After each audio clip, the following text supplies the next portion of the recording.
Good morning সবাইকে। দেখো সকাল সকাল আমার বর কি কি বাজার করে নিয়ে আসছে।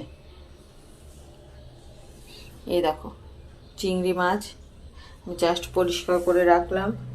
এই যে ট্যাংরা মাছ, এইদিকে আবার ছোট মাছ। দেখো কত ছোট মাছ। এইদিকে আমার আজকে বৃহস্পতিবার, কত কাজ, তার মধ্যে দেখো কত মাছ নিয়ে এসে আমি বললাম সিপের এক রকমের মাছ নিয়ে আসো।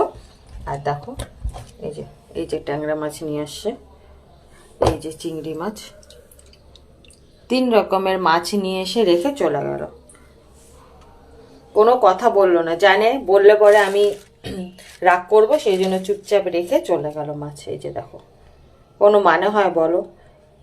আজকে আমার এত কাজ, তার মধ্যে এখন এই মাছগুলো বাছতে আমার কত টাইম লাগবে তোমরাই বলো। কিছু বলার নেই, আর এরকমই করে জানো তো।